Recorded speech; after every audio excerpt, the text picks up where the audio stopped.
Welcome back to Mental Wellness Evolution. I'm Jeff, and thanks for being here. We're getting into another talk here about tools that I think that everybody should be adding to their toolkit. Okay, we're into talk number 3, and we incidentally started with the 3 most important ones for me in my own life. Okay, we started with journaling, meditation, and now we're getting into exercise. Okay, exercise is the most underutilized antidepressant on the face of planet Earth. There is nothing that will improve your mental mood and your mental health for me that like exercise will. It's one of those things that I think everybody should be doing, maybe not necessarily every single day, but we should be making some attempt to get ourselves moving, to get out, get the body going, get that energy moving around, and as often as possible. Okay, it's one of those things that I think we really need to put a premium on in our lives, because it offers tremendous benefits not only in mental health but physical health. Okay, and physical health is mental health. They go hand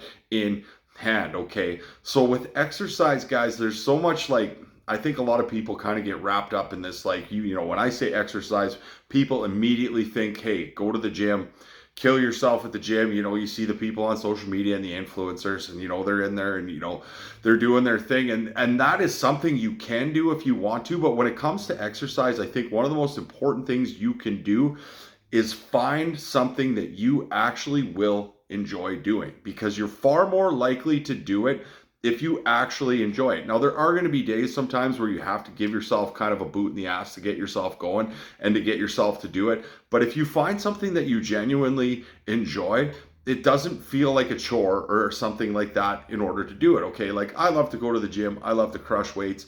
That for me is just therapeutic. It is like just my thing that I love to do. And there's lots of people I know who like to go to the gym and lift weights. That doesn't mean that you have to. Okay, sometimes it's as easy as just going for a walk, just getting yourself outside. And I guess bonus points if you get out into nature, because nature's vibration is just naturally calming. It'll naturally bring you back down, especially if you've got a lot on your mind, you're anxious, or you're feeling down or something like that.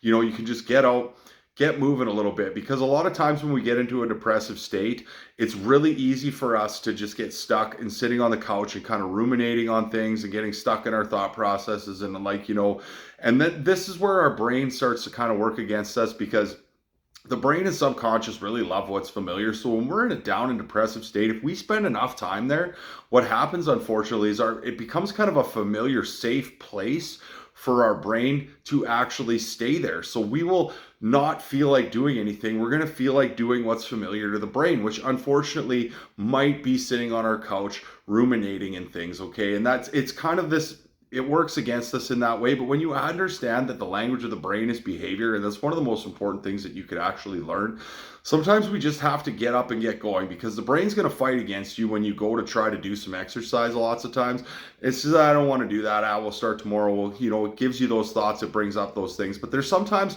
we just have to understand that that's what it's doing to us, and get ourselves out and get ourselves moving. Okay, guys, because I can tell you, there is nothing really that has changed my life and me as a person more than having a good exercise routine has. And I mean, I used to be a very overweight person, very unhealthy. And when I started going to the gym, I remember, like, the first day I went, I like crushed a 20-minute workout, crushed it, right?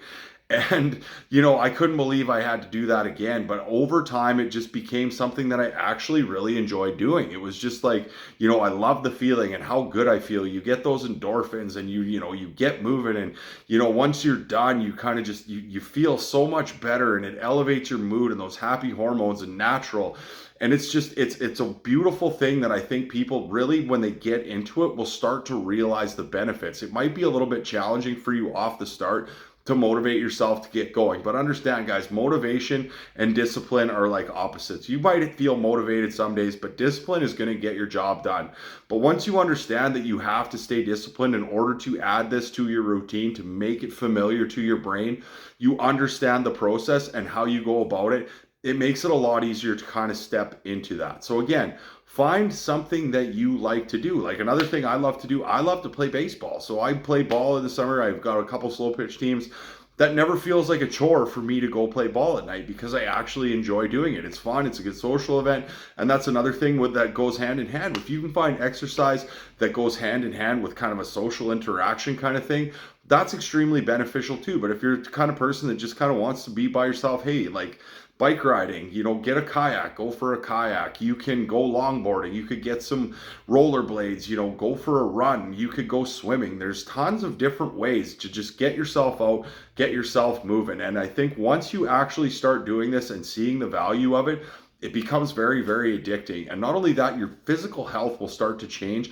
And when your physical health starts to change, especially if you haven't, like I was, had a very negative body image, you weren't really comfortable in your own skin, but you start to like get into shape, you start to look better, you start to feel better, your clothes start to fit better. It just creates this snowball effect, okay? And when utilized in conjunction with some other tools, like I said, I talk about having 3 pillars, and you can have as many pillars in your life, but the 3 that I have that I know if I execute them on a day-to-day basis, it's going to lead to good mental health and wellness. And those are the 3 that I talked about in my first 3 talks. Now, I'm not saying that everybody has to add these things, but I know for a fact that these will offer anybody who adds them to their life a tremendous benefit in the long run for both your mental and physical health. Okay, guys?